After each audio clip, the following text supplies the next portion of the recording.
Students, हमारा next topic है स्पेयरमैन्स coefficient of correlation.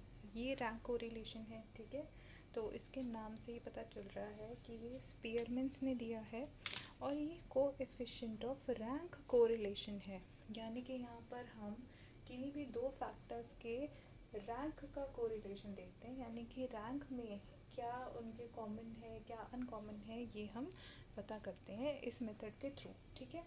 तो यहाँ पर ये जो रैंक्स है इनका बहुत ही बड़ा रोल होता है जब हम बात करते हैं कोएफिशिएंट ऑफ रैंक कोरिलेशन की, ठीक है। ये सिर्फ और सिर्फ स्पेयरमैन्स द्वारा ही दिया गया है और इसके लगभग 3 डिफरेंट केसेस हैं, जिसमें सबसे पहला केस हम देखते हैं when actual ranks are given, ठीक है।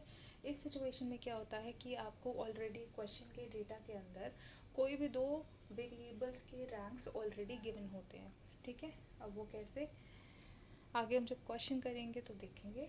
फ़िलहाल हम इसके स्टेप्स देख लेते हैं कि क्या क्या हमें करना होगा जब हम कैलकुलेशन करेंगे। सबसे पहले स्टेप में आपको कंप्यूट करना है कैपिटल डी को, ठीक है। ये कैपिटल डी लिखा है और इसके साथ में कॉमा लगाया है, राइट। आप कंफ्यूज मत होना, ये मत सोचना कि ये D1 लिखा है, this is only D, right. अब D को फाइंड आउट करने के बाद में हमको डिफरेंस बताना है, डी को फाइंड आउट करने के लिए एक्चुअली हमें डिफरेंस बताना है जो दो रैंक्स हमें दी गई है उनके बीच का, ठीक है। तो यानी कि आपको दो रैंक्स दी होंगी, रैंक नंबर 1 उसकी सीरीज़ दे रखी होगी, रैंक नंबर 2 उसकी सीरीज़ दे रखी होगी। तो इन दोनों रैंक की सीरीज़ को आपने जो है आपस में सबट्रैक्ट करना है, जिससे आपको मिलेगा ये D, ठीक है। अब इस D का आगे क्या करना है, अब जैसे ही आप D निकाल लेंगे उसके बाद में आपको कंप्यूट करना है D² और इस D² का सम टोटल आपको चाहिए, ठीक है। तो यानी कि पहले आपने निकाला रैंक 1 है, रैंक 2 है, इन दोनों का जो है डिफरेंस निकाला जो कि कैपिटल D से डिनोट होता है। फिर इस कैपिटल D का ही जो है हमने स्क्वायर कर दिया तो आपके मिल गया D² और इसका आपने सम टोटल किया जिससे आपको सिग्मा D² मिल गया। अब ये जो सिग्मा D² है एक्चुअली इसी का मेन रोल है आपके फॉर्मूला के अंदर। तो जैसा कि आपको दिख रहा है कि स्टेप 3 के अंदर हमने ये जो सिग्मा D² निकाला था इसका यूज़ हो रहा है, ठीक है। ये फॉर्मूला में हमने पुट करना है। तो आपने वही जो कोएफिशिएंट ऑफ कोरिलेशन वाला साइन होता है वही यूज़ करना है, यानी कि जो P होता था उसी को आपने जो है डिनोट करना है उसी से, स्पेयरमैन्स कोएफिशिएंट ऑफ कोरिलेशन को, ठीक है। इस इक्वल्स टू करने के बाद में यहाँ पर 1, ये 1 लिखा है, 1 को सबट्रैक्ट करना है न्यूमरेटर में 6 sigma D² divided by denominator में n इंटू n² - 1 से। तो ये आपका फॉर्मूला है, इसको आपने लगाना है और जो भी आपको इस फॉर्मूला से ऑब्टेन होगा that will be your Spearman's coefficient of rank correlation, ठीक है। तो वो आपका सॉल्यूशन होगा। अब आगे क्वेश्चन देख लेते हैं। ये जो क्वेश्चन दे रखा है इसको पहली सिचुएशन जिसमें आपको रैंक्स दे रखी है वो वाली सिचुएशन के अंदर हमें सॉल्व करना है। तो पहले क्वेश्चन पढ़ते हैं। 10 competitors in a beauty contest are ranked by 2 judges in the following order, ठीक है। तो जो पहला केस था उसमें पहले लिखा हुआ था ऑलरेडी कि आपको जहाँ पर रैंक्स ऑलरेडी गिवन है, तो यहाँ पर हमें पता चल रहा है क्योंकि यहाँ ऑलरेडी लिखा है कि it is a beauty contest in which कोई 2 जजेस है और उन्होंने जितनी भी कंटेस्टेंट्स हैं उन सबको ऑलरेडी रैंक दे रखी है, ठीक है। तो यहाँ पर आपको ऑलरेडी रैंक्स गिवन है, राइट। आप एक बार कंफर्म भी कर सकते हैं रैंक से, क्योंकि देखिए रैंक में क्या होता है कि हर एक एक्सक्लूसिव रैंक सिर्फ एक ही कैंडिडेट को मिल सकती है। यानी कि जैसे यहाँ पर फर्स्ट लिखा है तो ये फर्स्ट सिर्फ एक ही कैंडिडेट के पास होगा और बाकी कहीं नहीं होगा। उसके बाद सेकंड, थर्ड, फोर्थ, फिफ्थ, तो मतलब यहाँ पर हर एक वेरिएबल एक्सक्लूसिव होगा, राइट। तो इसमें हम कह सकते हैं कि हाँ, इन जो जजेस ने ऑलरेडी अपने अपने जो भी डिसीजन है उसके हिसाब से कंटेस्टेंट्स को ऑलरेडी रैंक दे रखी है, ठीक है। तो ये रैंक्स हमारे पास है। अब हम इसको सॉल्व करने शुरू करते हैं, सॉल्व करने लगते हैं। तो हमारे पास रैंक 1 है, रैंक 2 है और इन दोनों के डिफरेंस से हमें निकालना है D, जो कि रैंक 1 माइनस रैंक 2 से मिलेगा, राइट। तो इसको फटाफट से मैं नोट डाउन कर देती हूँ। तो यहाँ हमने डेटा के हिसाब से रैंक 1 रैंक 2 लिख लिया है। अब हमें इन दोनों का डिफरेंस चाहिए। तो सबसे पहले आपका आ जाएगा -5 2 -4 2 2 0 1 1 सॉरी -1 2 1। ठीक है, तो ये आ जाएगा। अब हमें निकालना है इसका स्क्वायर यानी d स्क्वायर। 25 4 16 4 4 0 1 1 4 1। और अब इस d स्क्वायर का सम टोटल, तो d स्क्वायर का सम टोटल आपका आ जाएगा 60। ठीक है, तो यहाँ पर हमारा सिग्मा डी स्क्वायर आ गया 60। तो यहाँ आपको दिख रहा होगा राइट में काफ़ी सारा मेरे जो है गैप बचा हुआ है। तो मैं इसको कंटिन्यू करने के लिए राइट साइड के जो शीट है उसी को यूज़ कर रही हूँ, लेकिन आप लोग एग्ज़ाम में इसके नीचे जो भी पेज होगा वहाँ उस शीट को यूज़ करना है। आपने कोई खाली स्पेस को अगर बच जाता है तो उसको उस सिचुएशन में यूज़ करना है जब आपको लगे कि आपके पास शीट्स अवेलेबल नहीं है, because it gives a bit shabby look. तो इसलिए मैं आपको बोल रही हूँ, अदरवाइज़ ऐसा कोई प्रॉब्लम नहीं है। जब न्यूमेरिक पेपर होता है तो उसके अंदर कोई ऐसी बात नहीं है, आप जो है शीट्स को अच्छे से यूज़ भी कर सकते हैं, राइट। लेकिन मैं आपको अच्छे से समझा सकूँ इसलिए मैं यहीं पर ही आपको करके दिखा रही हूँ कि आगे आपको कैसे इसको सॉल्व करना है। तो सबसे पहले फॉर्मूला लिखेंगे 1 - 6 sigma D square n into N square -1। ठीक है, फॉर्मूला बार बार लिखते रहिएगा ताकि आपको याद हो जाए। तो इसमें अब पुट कर देंगे सारी चीज़ें। 1 - 6 इंटू 60 डिवाइडेड बाय 10 इंटू 10 का स्क्वायर 100 -1। तो ये हो जाएगा 1 - 360 डिवाइडेड बाय 990 लिख देते हैं इसको 990। ठीक है, तो अब आप क्या करें, सबसे पहले 360 को डिवाइड करें 990 से और देखें क्या आ रहा है 0.3636 और इसको 1 से सब्ट्रैक्ट कर दें तो हमारा आंसर आ जाएगा 0.6364, जिसको आप 0.64 भी लिख सकते हैं। तो हम लिख देंगे यहाँ पे 0.6364 और इसको कन्वर्ट करके 0.64। ठीक है, तो ये जो 0.64 है ये हमारा आंसर आ गया, राइट। तो हमें ये बताना है कि दोनों जजेस के बीच में जो है कोरिलेशन क्या है, यानी कि उनके डिसीजन में कॉमनैलिटी क्या है। क्योंकि देखिए दो डिफरेंट जजेस हैं, उनकी दोनों की डिफरेंट पर्सनालिटीज़ है। ऑफ कोर्स उनके जो वैल्यू सिस्टम होगा वो भी डिफरेंट होगा। कोई ब्यूटी में इंटेलिजेंस को इम्पोर्टेंस दे रहा होगा कि जो इंटेलेक्चुअल ब्यूटी होती है, मेंटल ब्यूटी होती है, उसको कोई इम्पोर्टेंस दे रहा होगा। कोई फिजिकल अपीयरेंस को इम्पोर्टेंस दे रहा होगा कोई। तो इस वजह से जो है अलग अलग ट्रेड्स आप यूज़ करते हैं जब आप जजमेंट देते हैं तब, क्योंकि it depends on so many factors जिससे कि आपकी पर्सनालिटी बिल्डअप होती है, राइट।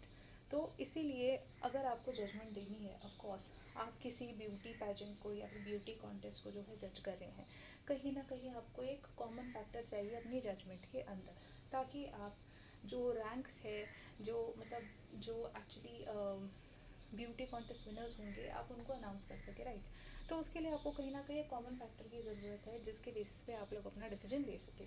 तो स्पेयरमैन्स कोएफिशिएंट ऑफ रैंक कोरिलेशन आपको यही कॉमनैलिटी प्रोवाइड करता है, ताकि आप इन सभी में से किन्हीं 3 कंटेस्टेंट्स को चूज़ कर सके और उनको जो है जो टॉप 3 पोजीशंस होती हैं वो दे सके, राइट। या फिर कितनी भी पोजीशन हो, जस्ट 1 पोजीशन हो, 2 पोजीशन हो, ठीक है, तो वो आप उनको दे सकें। तो यहाँ पर आपको कोई भी दो जजमेंट्स के अंदर कॉमन फैक्टर क्या होता है ये पता चल रहा है। और यहाँ ये जो कॉमन फैक्टर है इन दो जजेस की जजमेंट के अंदर वो है 0.64%, ठीक है। और इस 0.64% से पता चलता है कि जजेस की जो जजमेंट है वो बेसिकली उससे हमें कंक्लूजन पे पहुंचा जा सकता है। हम जो है इस ब्यूटी पैजेंट को या फिर ब्यूटी कॉन्टेस्ट को जो है एक विनर दे सकते हैं, राइट। अब चलिए ये तो फर्स्ट वाला टाइप हो गया जिसमें आपको रैंक्स दे रखी होती हैं। अब हम देखते हैं इसी में एक और टाइप का क्वेश्चन। देखिए स्टूडेंट्स, यहाँ पर बहुत ही इजी था हम लोगों के लिए कैलकुलेट करना कि क्या हमारा आंसर हो सकता है, ठीक है, क्यों? क्योंकि यहाँ पर सिर्फ 2 जजेस का जजमेंट दे रखा था, जज नंबर 1, जज नंबर 2। और डी को फाइंड आउट करने के लिए हमें बोला गया है कि दोनों ही जजेस के जजमेंट के बीच में जो डिफरेंस है, आपको जो रैंक्स के बीच में डिफरेंस है, आपको बस उसको निकालना है और उसका स्क्वायर करना है और इसका सम टोटल लेना है, राइट। तो यहाँ पर सिर्फ 2 जजेस के बारे में बात करी थी। अब हम एक ऐसा क्वेश्चन देखेंगे जिनमें 2 नहीं बल्कि 3 जजेस होंगे और उन तीनों ने अपने अपने हिसाब से कंटेस्टेंट्स को रैंक किया होगा। अब 3 जो जजेस हैं उनमें आप कोएफिशिएंट ऑफ रैंक को रिलेशन कैसे निकालेंगे? क्योंकि देखिए, जब हम डी फाइंड आउट करते हैं तो हम सिंपली R1 माइनस R2 कर देते थे, ठीक है। लेकिन यहाँ पर R1 minus R2 minus R3 करें या फिर R1 माइनस R2 और R2 माइनस R3 करें, तो किस तरीके से हमें इस क्वेश्चन को अटेम्प्ट करना है, चलिए हम नेक्स्ट क्वेश्चन में देखते हैं। तो देखिए, मैंने यहाँ पे क्वेश्चन आपके लिए डाल दिया है, आप इस क्वेश्चन को पढ़ सकते हैं। इसमें लिखा हुआ है कि 10 competitors in a beauty contest are ranked by 3 जजेस इन द फॉलोइंग ऑर्डर। पहले वाले जो कॉन्टेस्ट था उसमें 2 जजेस थे, इसमें 3 जजेस है, तो तीनों की जो जजमेंट होगी उसके बेसिस पे जो रैंकिंग होगी वो डिफरेंट होगी। तो यहाँ पर तीनों जजेस का रैंकिंग दे रखा है, जज नंबर 1, 2 एंड 3। अब आगे आपसे बोला है use the rank correlation method to determine which pair of judges has the nearest approach to common taste in beauty। ठीक है, तो आपसे पूछा गया है कि इन 3 जजेस के बीच में कौन से ऐसे 2 जज हैं जिनके बीच में कोरिलेशन है। रैंक कोरिलेशन को यूज़ करते हुए, स्पेयरमैन्स रैंक कोरिलेशन मेथड को यूज़ करते हुए आप इतना बताइए, ठीक है। तो कॉमनैलिटी फैक्टर पूछा गया है और ये पूछा गया है कि किन 2 जजेस के बीच में ये कॉमनैलिटी फैक्टर है जब हम बात करते हैं ब्यूटी की, राइट। तो चलिए हम क्वेश्चन को एक बार लिख लेते हैं, कैसे इसका डेटा प्रेजेंट करना है अब हम ये देखते हैं। तो इस क्वेश्चन में आपको सॉल्यूशन के बाद में ये लिखना है कि एज देयर आर 3 जजेस we will compare the rank correlation between the judgements of. और अपने हिसाब से आपको जिन भी 2 जजेस के बीच में जो है कंपैरिजन करना है, आप उनको ले सकते हो। फर्स्ट एंड सेकंड को ले सकते हो, फर्स्ट एंड थर्ड को ले सकते हो और सेकंड और थर्ड को। अगर 3 जज है तो पॉसिबली यही 3 कॉम्बिनेशंस आपके बनेंगे, ठीक है। तो इन्हीं 3 कॉम्बिनेशंस को आपको यूज़ करना है।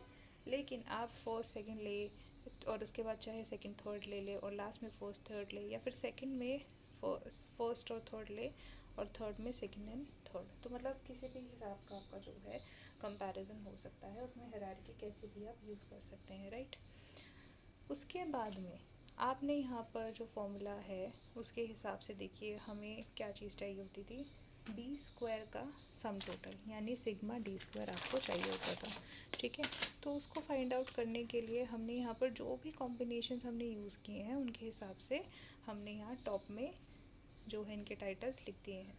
अब हमारे पास क्योंकि 3 रैंक्स है और हमारे खुद के जो है डिसीजन के हिसाब से हमें सबसे पहले judgement of first and second जज, यानी इन दोनों को की दी हुई रैंक्स जो है उनके बीच में डिफरेंस निकालना है। तो इसलिए मैंने सबसे पहले यहाँ पे D12 लिखा है। सेकंड में हमने कंसिडर किया फर्स्ट एंड थर्ड जज, तो इसीलिए सेकंड के लिए मैंने D13 लिखा है, क्योंकि इसमें फर्स्ट और थर्ड रैंक के बीच में डिफरेंस निकालेंगे। और थर्ड पॉइंट में क्योंकि यहाँ पे लिखा है सेकंड एंड थर्ड जज, जो कि मैंने खुद ही डिसाइड किया है, तो डेफिनेटली उसके मैंने यहाँ पर सेकेंड एंड थर्ड रैंक के बीच में डिफरेंस निकाला है, जिसकी वजह से मैंने इसको टाइटल दिया है D23, राइट। तो आपने इसी तरीके से D निकाल लेना है। तो चलिए हम D निकालना शुरू करते हैं यहाँ पे। तो D12 आपका आएगा -3 -4 +1 4 -3 4 -3 1 -1 +4। अब D13 देख लेते हैं क्या आएगा।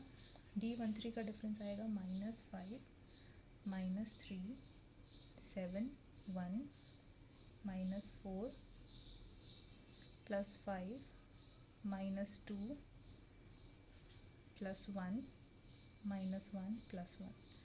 अब जो रैंक 2 एंड 3 के बीच में डिफरेंस आएगा वो है -2 1 6 -3 -1 +1 +1 0 0 -3, ठीक है। अब आपको जो है इन सब के स्क्वायर निकालने हैं, क्योंकि हमें बेसिकली उन्हीं स्क्वायर से मतलब है, ताकि हम उसको फॉर्मूला में लगा सकें। तो इनके स्क्वायर्स आपके आ जाएंगे D12 का 9, 16, 1, 16, 9, 16, 9, 1, 1, 16। सेकंड का आएगा 25, 9, 49, 1, 16, 25, 4, 1, 1, 1। एंड इसका आ जाएगा D23 का आपका आ जाएगा 4, 1, 36, 9, 1, 1, 1 और 0, 0, 0। ठीक है, तो ये आपके जो है 0, 0 लास्ट में, सॉरी 0 नहीं है, लास्ट में 9 है। तो ये आपके जो है यहाँ पे डी स्क्वायर्स आ गए हैं सभी रैंक्स के डिफरेंसेस के बीच में। अब इनके सम टोटल लिख लेते हैं हम। पहले का है 94, डी स्क्वायर 12 का सम टोटल 94 है। सिग्मा डी स्क्वायर 13 का 132 और सिग्मा डी स्क्वायर 23 का है 62। ठीक है, अब इनको बारी बारी हम फॉर्मूलाज में पुट करेंगे। तो सबसे पहले हम यहाँ पे फॉर्मूला लिखेंगे कि स्पीयरमैन्स का रैंक कोरिलेशन का फॉर्मूला है 1 - 6 sigma T square n into n square -1। ठीक है, और इसमें पुटिंग और रैंक डिफरेंसेस। ठीक है, तो इसमें सबसे पहले हम अपना फर्स्ट केस कंसिडर करते हैं, जिसमें हमें फर्स्ट एंड थर्ड जज के बीच का डिफरेंस निकालना है। तो फर्स्ट केस हमारा जो है वो है फर्स्ट एंड सेकंड जज के डिफरेंस हमें निकालना है कि डिफरेंस नहीं, कोएफिशिएंट कोरिलेशन निकालना है कि क्या है। ओके, तो इसमें हमारा स्टेटमेंट आएगा rank correlation between first and second जज। और आपने इसमें लिखना है P12। ठीक है, क्योंकि ये फर्स्ट एंड सेकंड जो जज है उनके जो है हम रैंक को रिलेशन निकाल रहे हैं। 1 - 6, अब इसमें क्या है आपका सिग्मा डी स्क्वायर, इसमें है 94। तो सिग्मा डी स्क्वायर लिख दीजिए 94 डिवाइडेड बाय 10 रैंक्स है और यहाँ 100 - 1 आ जाएगा। तो ये आपका बेसिकली आ जाएगा 1 - 564 डिवाइडेड बाय 990। तो ये आपका 564 डिवाइडेड बाय 990 आपका आ जाएगा 0.569, यानी कि 0.57। तो 0.57 को अगर हम सब्ट्रैक्ट करेंगे 1 से तो 0.43 हमारा आंसर आ जाएगा। तो ये 0.43 हमारा रैंक कोरिलेशन है जब हम जज 1 और जज 2 की बात करते हैं। ठीक है, अब नेक्स्ट हम फाइंड आउट करते हैं जज नंबर फर्स्ट एंड जज नंबर 3 के बीच में क्या रैंक कोरिलेशन है। उसके लिए हमें पेज पलटना होगा।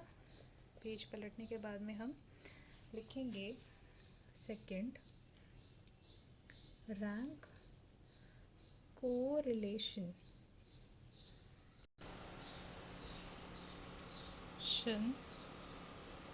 बिटवीन फर्स्ट एंड थर्ड जज। फर्स्ट एंड थर्ड जज। ठीक है, तो यहाँ आपने लिखना है साइन बनाने के बाद 1 and 3, और इसमें फर्स्ट एंड थर्ड जज के बीच में जो रैंक डिफरेंसेस थे वो यूज़ करने हैं। तो लिखेंगे 1 - 6 मल्टीप्लाई बाय 132 डिवाइडेड बाय, अब यहाँ पर 990 आ जाएगा। आप वैसे सीधा ना ही लिखे तो बेहतर है, आप यहाँ पर वही डालिए 10 और 10 का स्क्वायर -1। ठीक है, इस तरीके से। तो यहाँ पर ये आ जाएगा आपका 1 - 792 डिवाइडेड बाय 990। तो एक बार ये देख लेते हैं, 792 डिवाइडेड बाय 990, तो ये आपका आ जाएगा 0.8। तो अगर 1 में से 0.8 माइनस करेंगे तो क्या आ जाएगा, आपका आंसर आ जाएगा 0.2। ठीक है। अब ऐसे ही हम जो थर्ड हमारा पॉइंट है, rank correlation between second and third जज, वो भी फाइंड आउट कर लेंगे। तो सेकेंड एंड थर्ड जज का जो डिफरेंस आया था वो यहाँ पर हमें यूज़ करना है रैंक्स के बीच में। तो आ जाएगा 1 minus 6 multiply by 62 divided by 10 into 10 square minus 1। तो आ जाएगा 1 माइनस 372 डिवाइडेड बाय 990।